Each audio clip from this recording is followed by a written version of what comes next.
नमस्कार, मनी गुरु की इस खास पेशकश में आप सभी का स्वागत है। मैं हूं स्वाति रायना। नए साल 2024 में पोर्टफोलियो में स्थिरता और ग्रोथ चाहिए तो जरूरी है सही फंड का चुनाव करना। आज हम आपको बताएंगे अलग अलग कैटेगरीज के ऐसे कौन से फंड हैं जो अपने ट्रैक रिकॉर्ड और ग्रोथ पोटेंशियल के दम पर आपको दे सकते हैं अच्छा रिटर्न। इसी पर करने वाले हैं आज हम खास चर्चा। और 2024 में कैसा पोर्टफोलियो बनाएं आप, इस पर बातचीत करने के लिए दो खास एक्सपर्ट्स हमारे साथ हैं। Pankaj Matpal, MD Optima money, और Harshvardhan Rungta, certified financial planner Rungta securities से। पंकज जी और हर्षवर्धन दोनों का बहुत स्वागत है मनी गुरु के आज के इस खास कार्यक्रम में। और हर साल की तरह इस बार भी नए साल का बेसब्री से हर किसी को इंतजार है ही, लेकिन 2023 खास तौर पर याद रहेगा क्योंकि 2023 से कई निवेशकों की कई यादें जुड़ी हुई होंगी। वो इसलिए भी क्योंकि इस बार मार्केट ने दमदार रिटर्न जो दिए हैं अपने निवेशकों को, और कुछ यही सफर बरकरार रहे, इसलिए कुछ बातों का ख्याल रखने की ज़रूरत है। और हम इस पूरे आज के इस शो में आप दोनों एक्सपर्ट से समझेंगे कैसा रहा 2023 का हाल, 2024 से हम क्या सीख लेकर जा सकते हैं, 2024 में क्या सीख लेकर जा सकते हैं, और कौन से फंड कैटेगरीज जिस पर रखनी होगी खास नज़र। लेकिन शुरुआत थोड़ा सा हम अगर एक रैप अप के साथ करें, पंकज जी, हमने स्पेशली 2023 में देखा कि जो साल था वो इक्विटी के नाम रहा। इक्विटी में हमने चुस्त निवेश देखा, उतना ही सुस्त निवेश हमने डेट फंड्स में देखा। हालांकि डेट ने एक मोमेंटम ज़रूर पकड़ा था। जब हमने फाइनेंशियल ईयर की शुरुआत देखी थी अप्रैल में, काफ़ी अच्छा निवेश डेट में आया था। वो ऑब्वियस रीज़न से भी है, लोग क्योंकि डेट टैक्सेशन में बदलाव हुआ था, उसके बाद हमने एक सर्च देखा था, और उससे पहले लोग अपने पैसे डाल देना चाहते थे डेट में। लेकिन अगर कुल मिलाकर अगर हम इक्विटी निवेश को सम अप करें अगर साल 2023 में, तो आपकी नज़र में मेन हाइलाइट्स क्या रही हैं? स्वाति जी नमस्कार। बिल्कुल सही कहा आपने। देखिए, डेट में हालांकि परफॉर्मेंस की बात करें तो वहाँ भी खराब नहीं थी, लेकिन इक्विटी ने जितने अच्छे रिटर्न्स दिए उसको देखकर मैक्सिमम रिटेल इन्वेस्टर्स इक्विटी में उन्होंने काफ़ी निवेश किया और पैसा भी बनाया। हमने देखा कि अलग अलग सेक्टर्स और specially large cap mid caps में अच्छी ग्रोथ देखी गई। और हम चाहे एसआईपी बुक की बात करें, उसमें बहुत अच्छी बढ़ोतरी हुई। हम अगर लमसम की बात करें, वहाँ भी अच्छा पैसा आया। तो इसका मतलब ये है कि निवेशकों ने पैसा इन्वेस्ट किया, पैसा बनाया, और इसी वजह से ज़्यादा इन्वेस्टमेंट हुआ। और बस एक ही बात समझने वाली है यहाँ पर कि ये मार्केट की तेज़ी को देखकर यदि इन्वेस्टर्स यहाँ पर आए हैं तो उन्हें समझना चाहिए कि आपके जो फाइनेंशियल गोल्स हैं उसके हिसाब से आप यहाँ पर डटे रहें, तभी आपको लॉन्ग टर्म में वेल्थ क्रिएशन में मदद मिलेगी। बिल्कुल, और यही हमने कुछ देखा हर्षवर्धन, जैसा कि पंकज जी ने भी बताया कि मुनाफा तो इक्विटी ने आपको कमा कर दे दिया, लेकिन लॉन्ग टर्म में आपको उसको कैसे संजो के रखना है ये आपके निवेश प्लान पर डिपेंड करता है। क्या सीख लेकर हम जा रहे हैं, हम उनकी तो बात करेंगे ही, लेकिन उससे पहले जिस तरीके से हमने बाजार को भी परफॉर्म करते हुए देखा 2023 में, और वो सिलसिला अभी भी बरकरार है। 2024 में फिलहाल इक्विटी में क्या एक्सपेक्ट करें हम, क्योंकि अगर हम कुल मिलाकर अगर निवेश देखें या AUM देखा इक्विटी फंड का, वो 20 लाख करोड़ के पार गया। डेट फंड का AUM कुछ 13 या 14 लाख करोड़ दर्ज किया गया। और सर्वाधिक निवेश जो हमने इक्विटी में कैटेगरी में आता हुआ देखा वो अराउंड, एक तो हमने मार्च में देखा था 2023, उसके बाद हमने इनफैक्ट अगस्त ऑनवर्ड्स 20,000 करोड़, 14,000 करोड़, अक्टूबर में 19,000, ऑलमोस्ट 20,000 करोड़ फिर, और नवंबर में 15,000 करोड़ के आंकड़े इक्विटी में फिर से पार होते हुए देखे। लेकिन उतना मोमेंटम डेट नहीं पकड़ पाया। तो debt as compared to equity या equity as compared to debt, ये दोनों का जो कॉम्बिनेशन रहा है वो साल 2023 के बाद गोइंग फॉरवर्ड 24 में कैसा रह सकता है? तो देखिए स्वाति, आपने जो कहा ना कि ये जो नंबर्स हम बात कर रहे हैं, जो इक्विटी इन्फ्लोज आ रहे हैं और जो डेट के इन्फ्लोज हैं, और निवेशकों को क्या करना है। सो पहली बात सिंपल है कि मार्केट का आउटलुक जो है वो मिक्स्ड है, और एक्चुअली हमेशा ये सिचुएशन रहने वाली है। एक तरफ हम देखते हैं कि वैल्यूएशंस थोड़ी स्ट्रेच्ड हैं, तो अर्निंग्स जब तक कैचअप नहीं करेगी, वैल्यूएशन मैट्रिक्स हमेशा एक थोड़ा अनफेवरेबल रहेगा। अब ये मानने की बात है कि 2024 में हमारे कॉर्पोरेट परफॉर्मेंस अच्छे होंगे, अर्निंग्स बढ़ेगी, तो शायद वैल्यूएशंस जो वैल्यूएशन कंसर्न्स हैं वो ईज आउट होंगे। सो ये हमेशा मार्केट का सिचुएशन रहने वाला है कि फ्यूचर अनसर्टन दिखेगा, लोग जो एस्टिमेट करेंगे बेस्ड ऑन मैक्रो नंबर्स। अब उस पॉइंट ऑफ व्यू से स्ट्रक्चरली अगर हम बात करें तो इंडियन इकोनॉमी बहुत स्ट्रांग दिख रही है। अब क्या ये लेकिन जो 2023 का जो परफॉर्मेंस था ये वैसे का वैसा ही 24 में चालू कंटिन्यू रहेगा, देखिए ये कहना बहुत मुश्किल है। अगर हम देखें लार्ज कैप ने करीबन 20% आसपास एनुअलाइज्ड 23 की अगर हम रिटर्न्स की बात करें तो 20% आसपास रिटर्न दिया है। अगर मिड कैप्स की बात करें करीबन 40-45% रिटर्न्स हैं, स्मॉल कैप 50%। देखिए लॉजिकली थिंकिंग कि यही रिटर्न्स आपको 24 में मिलेंगे, I mean it is technically not possible. लेकिन क्या अच्छे रिटर्न्स मिलेंगे? Yes, that is possible. Valuations जो हैं वो कंसर्न रहेंगे, लेकिन कॉर्पोरेट अर्निंग्स अगर कैचअप करती हैं तो शायद वैल्यूएशंस का ये इस तरह से कंटिन्यू भी करें। अब इन्वेस्टर्स को क्या करना है? सो फर्स्ट थिंग, आप रियलिस्टिक एस्टिमेशंस रखें। आप अगर मार्केट में आ रहे हैं ये देख के कि आपको 15-20% रिटर्न मिल रहा है और वही आगे भी मिलेगा, हो सकता है आपको 10-12% मिले तो भी आपको निराश नहीं होना है, क्योंकि इक्विटी ज़रूरी नहीं है कि वही वैसा कंटिन्यूस और एक लीनियर लाइन में आपको रिटर्न्स देगा। हो सकता है नेक्स्ट ईयर आपको कोई रिटर्न भी ना मिले इक्विटी से, तो निराश होकर निकलना नहीं है, क्योंकि ये मार्केट का बहुत कॉमन फैक्टर है कि आपको लीनियर रिटर्न्स नहीं, आपको लंपी रिटर्न्स मिलते हैं, कभी बहुत ज़्यादा कभी नेगेटिव भी जा सकता है। लेकिन अगर आपका लॉन्ग टर्म का नज़रिया है, आपके गोल्स लॉन्ग टर्म के लिए हैं, आप एसेट एलोकेशन ढंग से किए हैं, तो इक्विटी में बने रहें। जहाँ तक डेट की बात है, डेट में क्यों थोड़ा ना सुस्ती आई है जैसे आपने कहा था, वो टैक्सेशन पॉइंट ऑफ व्यू से। अभी अगर कोई फ्रेश इन्वेस्टमेंट आप डेट म्यूचुअल फंड्स में करते हैं, आपको टैक्सेशन पॉइंट ऑफ व्यू से कोई एडवांटेज नहीं है जब हम उसे फिक्स डिपॉजिट या कोई और डेट इंस्ट्रूमेंट से कंपेयर करते हैं। तो जहाँ पे फिक्स डिपॉजिट या कोई स्मॉल सेविंग स्कीम्स हैं जिसमें आपको गारंटीड रिटर्न है, डेट में आपको विजिबिलिटी नहीं मिलती। तो सिचुएशन ऐसे ही रहने वाली है। एक्सपेक्टेशंस रियलिस्टिक रखिए, अपने गोल्स एसेट एलोकेशन प्लान पे बने रहें, तो आप डेफिनेटली अपने एक फाइनेंशियल प्लान को अचीव करने के रास्ते पे रहेंगे। और जैसा लार्ज कैप और मिड कैप और स्मॉल कैप के AUMs भी हमने देखे, in spite of the fact कि लार्ज कैप में उतना निवेश इस बार नहीं आया, लेकिन AUM के मामले में लार्ज कैप स्कीम्स जो रही हैं वो फिर भी AUM के लिहाज से तो बड़ी ही है मिड कैप और स्मॉल कैप से। बट जो हमने एक यूफोरिया देखा मिड कैप और स्मॉल कैप में, पंकज जी, उसने कई निवेशकों को डेफिनेटली अच्छा रिटर्न तो दिया ही, ये भी, और जितना निवेश आया हमने मिड कैप और स्मॉल कैप में देखा, लोगों को लगा कि पैसा तो यही बनेगा। लेकिन 2024 में क्या इसी थिंकिंग से आगे बढ़ना चाहिए? जैसा हर्षवर्धन ने भी बोला कि आपको ज़रूरी है एसेट एलोकेट करने की, आप इंटेलिजेंटली एसेट एलोकेट करें।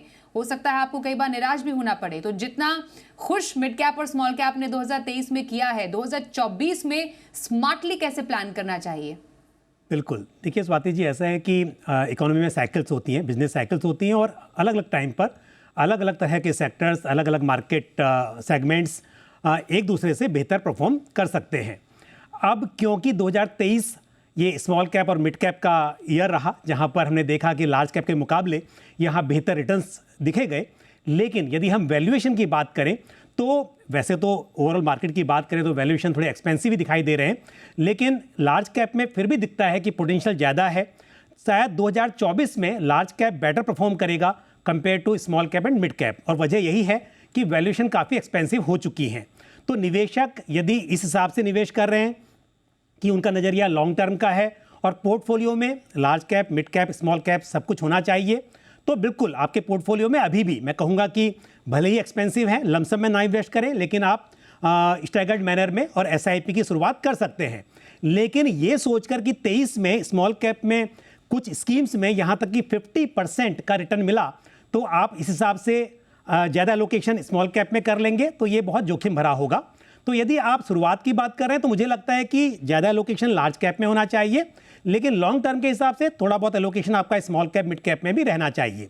तो 2024 में अगेन रिपीट करूंगा कि इस तरह के रिटर्न्स एक्सपेक्ट करना जिस तरह के स्मॉल कैप में हमने देखे या मिड कैप में देखे, थोड़ा सा मुझे लगता है कि वो मुश्किल होगा। बिल्कुल, तो रियलिस्टिक एक्सपेक्टेशंस रखिए। 2023 में आपने जो अपने लिए स्ट्रैटेजी बनाई थी, वो हमेशा चले ज़रूरी नहीं है, लेकिन आपको अपने गोल के हिसाब से, जैसा माफ़ कीजिए एक्सपर्ट्स भी कह रहे हैं, अपने निवेश के सफ़र को आगे बढ़ाना है। वेरी इंपॉर्टेंटली हर्षवर्धन, एक्टिव या फिर पैसिव निवेश, हमने पैसिव फंड्स को काफ़ी बढ़ते हुए देखा। 2023 में भी काफ़ी जो फंड हाउसेज हैं काफ़ी सारे पैसिव फंड्स लेकर आए। हमें मालूम है कि एक्टिव फंड का यूनिवर्स बहुत बड़ा है, लेकिन पैसिव फंड भी धीरे धीरे धीरे कैचअप करने की कोशिश कर रहा है। तो 2024 में आपको क्या लगता है, किसी का जो निवेश हो एक्टिव या पैसिव, कैसे डिसाइड करें? वेल स्वाति, ये जो एक्टिव पैसिव का जो डिबेट है ना, वो एंडलेस है। इसमें आप जितनी बात कर लें उतनी कम है। एक निवेशक को क्या देखना है, सिंपल सा है, वो आप अपने आप को देखिए एज एन इन्वेस्टर, आप क्या कर सकते हैं। ये मत देखिए कि एक्टिव अच्छा है। अगर एक्टिव अच्छा है लेकिन आप अच्छे एक्टिव फंड को सिलेक्ट नहीं कर सकते, मॉनिटर नहीं कर सकते, स्विच नहीं कर सकते, तो वो चाहे कितना भी अच्छा हो आपके काम नहीं आना। सो हर प्रोडक्ट के लिए एक इन्वेस्टर है। अगर आप एक ऐसे इन्वेस्टर हैं जिनको लिमिटेड नॉलेज है फंड मैनेजर्स की, active fund manage equity market की, इन दैट कॉन्टेक्स्ट आप मॉनिटर या ट्रैकिंग जो एक फंड का परफॉर्मेंस है, आप अगर उसके पैरामीटर्स नहीं समझते कि मैं कैसे ट्रैक करूं, लेकिन आप ये चाहते हैं कि मैं इक्विटी मार्केट में पार्टिसिपेट करूं, तो आप एक पैसिव फंड सिलेक्ट करते हैं। बहुत सिंपल है। आपको उसमें अगर आप एक पैसिव फंड सिलेक्ट करते हैं तो आपका इक्विटी में एक्सपोजर मिल रहा है, लेकिन आपको फंड मैनेजर या फंड परफॉर्मेंस ये सब कुछ भी ट्रैक करने की ज़रूरत नहीं है। जो इक्विटी इंडेक्स का जो रिटर्न है वो आपको रिटर्न मिलेगा। सो लार्ज कैप कैटेगरी में आपके पास सेंसेक्स है, निफ्टी है, उसमें वेरिएशंस हैं, आपके पास स्मार्ट बीटा फंड्स हैं, जैसे आपका इक्वल वेट हो गया, बहुत सारे अलग ऑप्शंस हैं। तो आप ऑन पर्टिकुलरली लार्ज कैप में ये देखा गया है कि index funds are performing better than active funds. So large cap category है, आप इंडेक्स फंड ले सकते हैं। अब आते हैं mid cap and small cap में। So mid cap and small cap में स्टॉक सिलेक्शन अभी भी मायने रखता है। 2023 की बात करें, so index funds, mid cap की बात कर रहा हूँ, index funds have performed better than active mid cap funds. So ये एक अलग ही चीज़ हो गई। जो हम हमेशा कहते हैं कि मिड कैप में फंड मैनेजर अल्फा मिलता है, लेकिन वो 2023 में नहीं हुआ। सो आप मिड कैप में अगर इन्वेस्ट कर रहे हैं तो आप एक स्ट्रैटेजी अपना सकते हैं कि आप आधा पैसा पैसिव में लगाएं, आधा एक्टिव में लगाएं। तो आपका एक इंडेक्स रिटर्न तो आपको मिलेगा ही, प्लस बाकी के आधे हिस्से पे अगर फंड मैनेजर कुछ अल्फा जनरेट कर पाते हैं तो आपको वो अपॉर्चुनिटी भी मिलती है। जहाँ हम स्मॉल कैप में आते हैं, स्मॉल कैप का यूनिवर्स और ज़्यादा बड़ा हो जाता है। तो जैसे मैंने फिर से कहा कि अगर आप fund manager, fund performance parameters को ट्रैक कर सकते हैं तो आप एक्टिव फंड्स लेंगे। अगर नहीं कर सकते तो स्मॉल कैप में भी आपके पास पैसिव अपॉर्चुनिटी है। अगर उससे भी ज़्यादा कन्फ्यूज हैं कि आप दोनों का फ़ायदा लेना चाहते हैं तो पैसे डिवाइड कर लीजिए। लेकिन स्मॉल कैप में मैं मानता हूँ कि एक्टिव फंड मैनेजर्स के पास आज भी स्कोप है कि वो आपको इंडेक्स से बेटर रिटर्न दे सकें। बट शर्त यह है कि आपको फंड मैनेजर एंड परफॉर्मेंस को ट्रैक करने की कैपेबिलिटी होनी चाहिए। सो ये डिबेट छोड़ दीजिए कि एक्टिव बेटर है कि पैसिव, आप ये देखिए आपको क्या सूट करता है। हर्षवर्धन, जैसा आप बता रहे हैं ना कि डेफिनेटली एक जब हम पैसिव स्ट्रैटेजी के बारे में सोचते हैं, मैं इनफैक्ट पंकज जी आपसे एक क्विक इस पर राय लेना चाहूँगी कि यूनिवर्स के लिहाज से जैसे हमने बोला कि एक्टिव का डेफिनेटली बड़ा यूनिवर्स है, पर अभी भी जब हम पैसिव की बात करते हैं तो लार्ज कैप में इंडेक्स फंड्स पे लोग थोड़ा सा ज़्यादा शायद भरोसा करें। स्मॉल कैप और मिड कैप में धीरे धीरे अब पिकअप हो रहा है, बट प्रपोर्शन के लिहाज से आपकी नज़र में एक प्रपोर्शनेट पोर्टफोलियो में कैसा हो सकता है बिटवीन पैसिव एंड एक्टिव, और उसमें भी कैटेगरी वाइज? बिल्कुल, देखिए स्वाति जी, दोनों ही हम एक्टिव की बात करें या पैसिव की, दोनों का स्कोप है पोर्टफोलियो में, आप दोनों में निवेश कर सकते हैं। और जैसा हर्ष ने भी अभी कहा, लार्ज कैप में हमने देखा है कि एक्टिवली मैनेज फंड बीट नहीं कर पाए पैसिव को, तो फिर ऐसा लगता है कि फिर क्यों आप एक्टिव में कर रहे हैं, क्यों एक्सपेंस आप ज़्यादा पे करेंगे, इससे अच्छा आप एक्टिव फंड ले लें। लेकिन स्मॉल कैप मिड कैप की बात करें, वहाँ पर लॉन्ग टर्म में पोटेंशियल है कि अच्छे स्टॉक सेलेक्ट होंगे तो अल्फा जनरेट होगा। लेकिन फिर भी मैं कहूँगा कि क्योंकि हमारे पास चॉइस निफ्टी 50 की भी है, निफ्टी 500 भी है, Nifty mid cap, Nifty small cap, micro cap, तो सभी तरह की चॉइसेस हैं। और इन्वेस्टर्स अगर चाहे इवन लार्ज कैप में भी आप निफ्टी 50 भी रख सकते हैं और साथ में निफ्टी 50 इक्वल वेट इंडेक्स या फिर फैक्टर इन्वेस्टिंग जो है उस तरह के इंडेक्स फंड्स को भी कंसिडर किया जा सकता है। तो मुझे ऐसा लगता है कि हर निवेशक के लिए पोर्टफोलियो में अगर पैसा है आपके पास तो आप डिवाइड करके एक्टिव और पैसिव दोनों में निवेश कर सकते हैं। लेकिन जहां तक आपने पूछा था कि कैटेगरी वाइज, तो मैं कहूंगा कि मिड कैप, स्मॉल कैप में आप एक्टिवली मैनेज फंड्स को ज़्यादा प्रेफरेंस दें, लेकिन जहाँ तक बात है लार्ज कैप की, वहाँ पर आप पैसिव फंड्स में ज़्यादा निवेश कर सकते हैं। बिल्कुल। एक ब्रेक के लिए रुकते हैं। ब्रेक के बाद 2023 से सीख लेकर 2024 की कैसी तैयारी करनी है और कौन से हैं मुनाफे के दमदार फंड, जानेंगे थोड़ी देर में। बने रहिए हमारे साथ।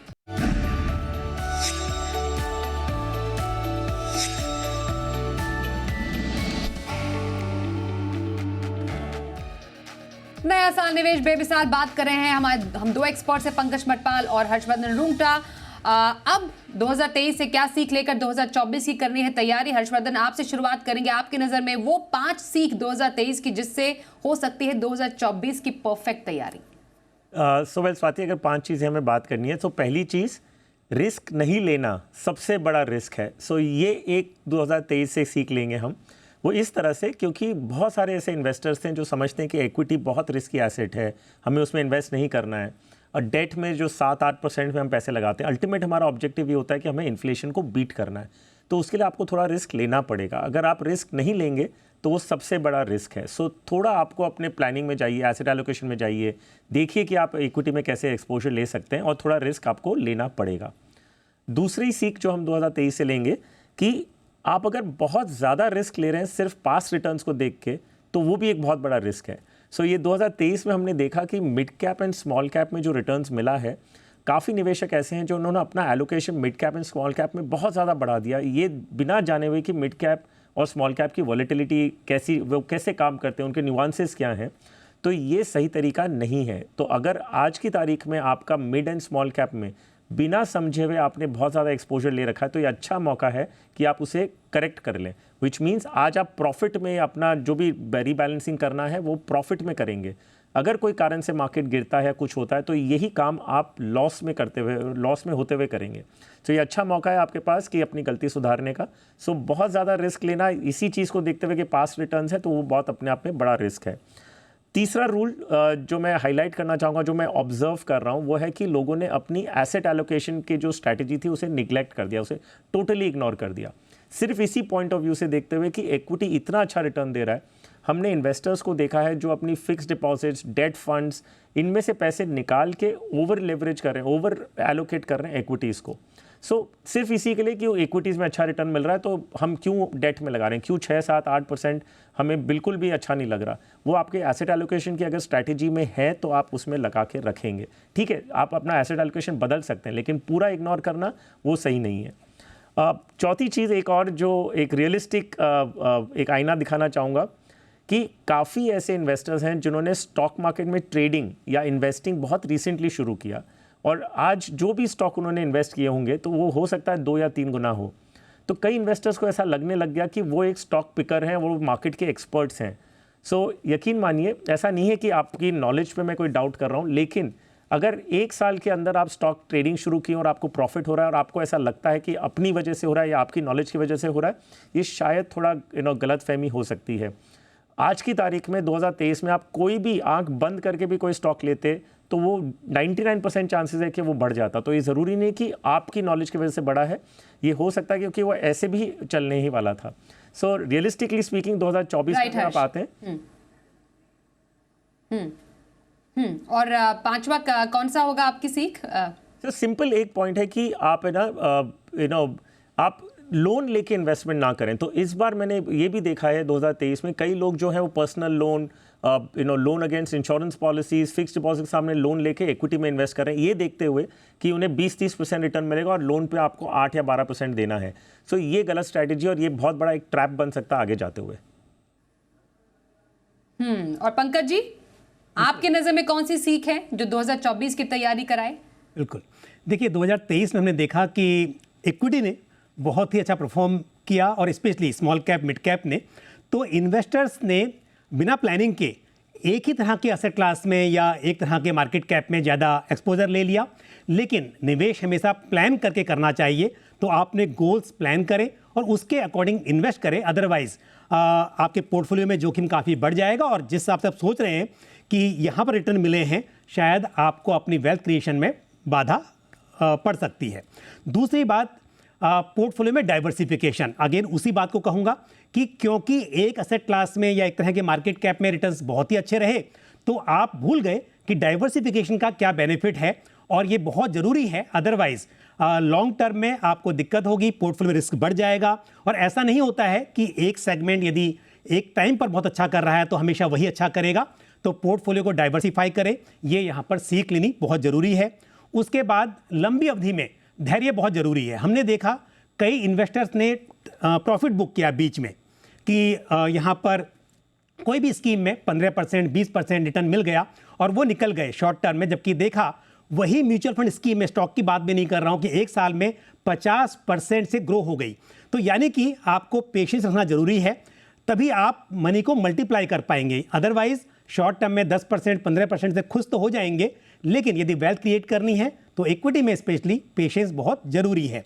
उसके बाद एक बहुत ही इंपॉर्टेंट है स्पेक्युलेटिव इन्वेस्टमेंट। हमने देखा, चाहे हम क्रिप्टो की बात करें, इन्वेस्टमेंट किया और बहुतों ने नुकसान भी वहाँ पर देखा। उसके अलावा एफ&ओज में या शॉर्ट टर्म ट्रेडिंग करके पैसा कमाने की कोशिश की, और यहाँ तक हुआ कि रेगुलेटर को भी ये कहना पड़ा कि 10 में से 9 ट्रेड में यहाँ पर एफ&ओज में लॉस होता है।